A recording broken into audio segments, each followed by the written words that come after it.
Ele pode ser fundo ou raso, bonito ou simples, grande ou pequeno. E nem parece, mas tem grande importância na maneira como nós comemos. Você sabia que os pratos podem ajudar até a perder peso?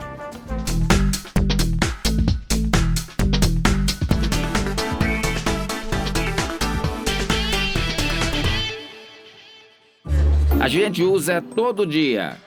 Mas você já parou para pensar por que comemos no prato? O prato faz diferença, faz parte da cultura ali da alimentação. Não se sabe ao certo a origem dos utensílios para colocar a comida.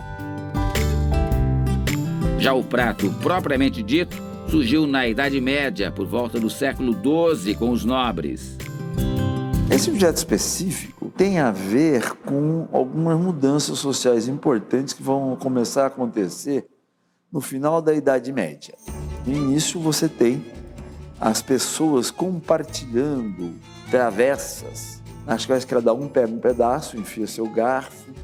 Por volta do século XIII, você começa a ter uma preocupação de se afastar, principalmente as pessoas, os nobres guerreiros, se diferenciar dos camponeses. Nessa época, os materiais mais utilizados para a fabricação de pratos eram estanho e prata. Os europeus só conheceram a cerâmica no século XVI, quando os grandes navegadores chegaram ao Oriente. Onde a cerâmica é toda trabalhada, elaborada, desenhada. E aos poucos isso também começa a acontecer nas indústrias do Ocidente, né? Já no século XVII para o XVIII. Século XVIII, que você começa a ter o esboço de revolução industrial, aí o prato se populariza, né?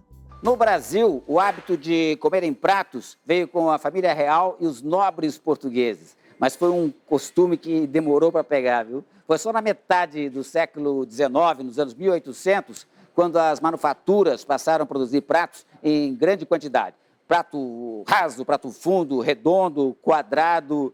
O uso de cada um deles depende do alimento e do formato preferido.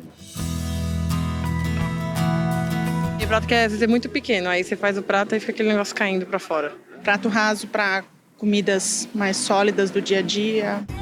E além do formato, quando o assunto é prato, tamanho interessa sim. Que o digam os restaurantes, tipo comida por quilo.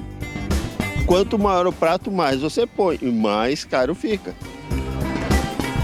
O prato é muito grande, a gente tem a ideia de que ele está vazio, que eu tenho que preenchê-lo. Então, o buffet ganha no valor e a gente perde comendo uma quantidade maior de alimento. Por isso, a dica do nutricionista é: antes de escolher a comida, escolha bem o prato. Enquanto eu não tenho uma consciência naquele ato da alimentação, ou seja, no que eu estou fazendo, o ideal é pegar um prato menor. A partir do momento que eu tenho uma consciência, que eu já sei a quantidade que eu preciso, o que me faz bem, não tem importância eu pegar um prato maior, eu só não preciso enchê-lo todo. Vamos conhecer outras curiosidades sobre os pratos? Já imaginou perder 40 quilos comendo de tudo? Essa cabeleireira provou que isso é possível. E o segredo está no prato, ou melhor, no tamanho dele. A dieta da Daniele não inclui uma mudança no cardápio, e sim a quantidade de comida. Por isso, em todas as refeições, ela usa esse pratinho aqui de sobremesa, café da manhã, almoço, jantar, ela só come nesse prato. Enquanto a família come nesse aqui, olha só, bem maior. Por que você aderiu o pratinho pequeno para poder comer? Na verdade, eu tive que criar uma estratégia, né? Só o que cabe nesse pratinho é o que você vai comer. E sem fazer montanha, né? Que senão também não vale. Quando eu troco um prato normal por um prato de sobremesa, e um copo grande, mais largo, por um copo menor e mais estreito, eu estou colocando uma quantidade de comida menor no prato. Consequentemente, quando eu acabar de comer, o meu cérebro entende que a comida acabou e eu estou satisfeito. E é só montar os pratos para notar a diferença. Enquanto a Daniele come só um pouquinho, a família dela não abre mão do pratão. O especialista afirma: pode usar o prato grande, mas de preferência para saladas. É porque eu estou falando de um alimento rico em vitaminas, rico em minerais, com baixa quantidade de calorias e muita quantidade de fibra, que vai ajudar o funcionamento do meu intestino. A Daniele tem uma estratégia ainda mais rigorosa quando o assunto são as comidas mais calóricas. Já pulo para esse pratinho, porque aí Pequenininho. ele já merece, como a mistura já é mais calórica, merece uma quantidade um pouquinho ainda menor. E se ela estiver fora de casa, também não tem problema. Você vai no self-service, tem essas tentações todas, variedades, comidas calóricas. O que você faz? Não tem prato de sobremesa? Eles servem para você? Então, tracei mais uma estratégia que é realmente só trabalhar com fundinho. Você só enche o meio do a marcação do círculo, né? E sempre baixinho. O resultado é uma Daniele com a autoestima lá em cima. Isso eu vou levar pra vida. Tradição. Para a família Taverna, comer a macarronada no domingo é obrigatório. E tem um detalhe, viu? Tem que ser no prato fundo. Mais fácil de você pegar o macarrão, né, de enrolar. E aí depois o molho também não escorre do prato. Eu acho que pra mim é um conforto. Eu entro no prato fundo, tem um aconchego. E foi exatamente para colocar sopas e alimentos líquidos que os pratos fundos foram criados. Anteriormente ao prato fundo, você tinha cumbuca, certo? As cumbucas aparecem em muitas das gravuras medievais, né? Já as pessoas com uma cumbuca na mão e tentando chegar num grande caldeirão onde tem o caldo. Tradicionalmente usado para sopa, com o passar do tempo, esse modelo de prato foi ganhando popularidade e se tornando um item indispensável na mesa do brasileiro. Hoje nós temos pratos, formatos bem variados, ou maiores, a aba mais larga, e quanto mais funda for a base, mais ela guarda o calor por mais tempo. E aqui na cantina italiana, até as novas gerações já estão aprendendo a comer o espaguete ao sugo no prato fundo. Dá gosto de ver a Sophie comer. Sophie, é mais fácil para pegar o macarrão? É mais fácil assim? E a preferência para as crianças comerem em prato fundo não acontece só em restaurante. Na casa da Raquel, em Minas, também é assim. O prato mais fundo eu acho mais prático, porque são duas crianças que eu tenho que dar ao mesmo tempo. Cabe mais comidinha, é mais difícil de cair, de sujar mais ainda. Nicolas e Pietro têm 1 ano e 2 meses. Para evitar qualquer tipo de acidente com as crianças, Raquel usa recipientes fundos de plástico. Dá um prato que não vai quebrar, que ela não possa se machucar. Aí um prato de plástico seria mais ideal. Mas vale ficar atento. Alguns pratos plásticos, quando aquecidos, liberam uma substância chamada bisfenol A. Ela pode provocar mudanças hormonais. Para evitar esse risco, basta procurar esse triângulo, com numeração entre 3 e 7 no fundo do prato. O símbolo indica que o plástico está livre do composto. Nicolas, Pietro e Sophie estão em fase de crescimento. Mas vale um alerta. Prato fundo para os pequenos pode gerar um hábito perigoso. Eu lembro muito bem, quando eu era pequena, minha mãe falava, só sai da mesa se o prato estiver limpo. Se você não limpar o prato, você não vai brincar. Se não comer tudo, não tem doce. Então a criança ela tem uma percepção de saciedade mais rápida do que o adulto. E quando eu forço ela a comer tudo que está no prato, que é o que o adulto colocou e acha que a criança deve comer, ela vai perdendo essa percepção. Mas então, qual será que é o tamanho de prato ideal? Um prato bom, né, é um prato de tamanho médio, que eu tenho uma consciência, né? Então esses pratos que estão na mesa são ótimos os tamanhos. E na cantina italiana, como será que está o almoço da família? Faz uma limpeza geral com pão. Com pão. Por aqui não sobra nada de comida no prato mesmo. Além do prato fundo, existem muitos outros formatos. Que forma uma coisa de padronização é o mundo industrial, né? Antes disso, No mundo artesanal, os pratos eram cada um de um tamanho, de um jeito, de um formato, né? Um dos mais tradicionais é o prato raso. Eu como só em prato raso. Eu acho que é o ideal comer no prato raso.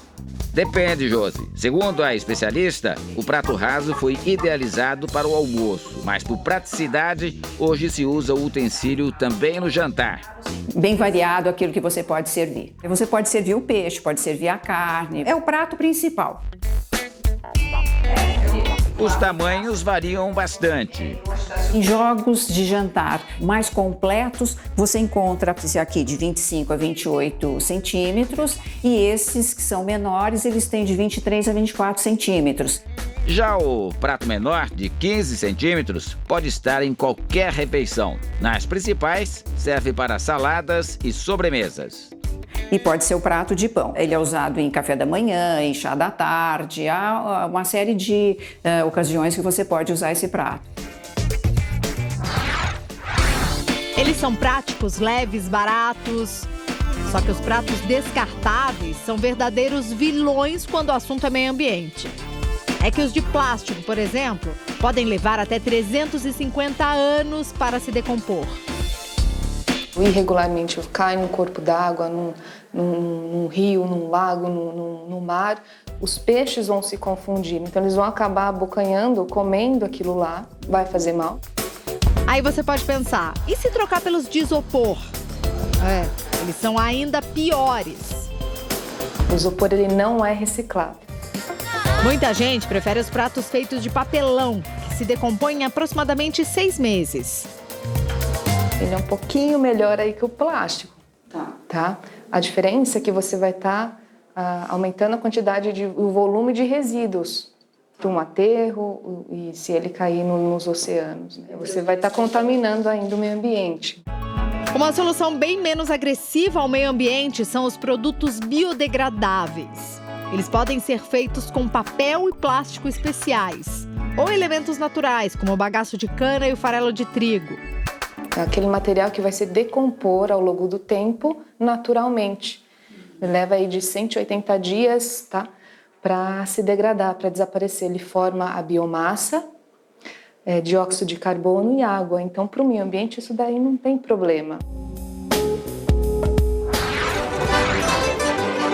Falou em comemoração grega, falou em quebra de pratos. A tradição milenar é datada do ano 600 a.C. e há várias explicações para o costume. A mais conhecida delas teria surgido entre os soldados que se preparavam para ir à guerra. Faziam a última refeição e quebravam, porque eles diziam, desse prato onde eu comi, ninguém mais comerá. Os bons resultados em batalha deram ares positivos à prática, que passou a ser sinônimo de sorte e fartura. Uma superstição bem difundida de que quando você quebra os pratos, você tá chamando riqueza, né? Você está dizendo, olha, eu tenho muito prato, eu sou rico. Foi um comerciante na década de 30 que deu um jeito de manter o hábito sem pesar no bolso. Uma pessoa que tinha um comércio, uma taverna, né? Taverna seria os bares de hoje, né? Então ele foi muito esperto. Então ele falou assim, bom, eu não vou acabar com a minha louça, né? Então eu vou fazer pratos de gesso, justamente para usar nas ocasiões festivas. É que naquela época as pessoas quebravam os pratos sem pagar pelo prejuízo. Isso rendeu até uma expressão grega. Kios aplerosi taspasmena. Para mim isso parece grego. Pois é. O que você falou? Então, quer dizer, quem vai pagar os quebrados, os pratos Isso quebrados? Que você falou em grego? Isso. Nos dias de hoje, a quebra de pratos representa o agradecimento do público em apresentações artísticas, como as de música e de dança. Normalmente, em todas as festas, quem quiser homenagear alguém, ou alguém da sua família que vai dançar, ou o grupo que está se apresentando, ou o cantor, ou a banda, você adquire os pratos, você joga no chão. É isso mesmo, quebrou, tem que pagar. Quer dizer, tem que pagar para quebrar. E normalmente, quando você joga o prato, é sempre de boca para baixo. Ah, é? Por quê? Porque jogando dessa forma, com a boca para cima, ele estilhaça e ele pode pular caco. E mesmo sendo de gesso, ele pode chegar a machucar alguém. Então, quando você joga de boca para baixo, né, ele espatifa e fica. Hora de testar. Vamos ver como isso funciona com os dançarinos.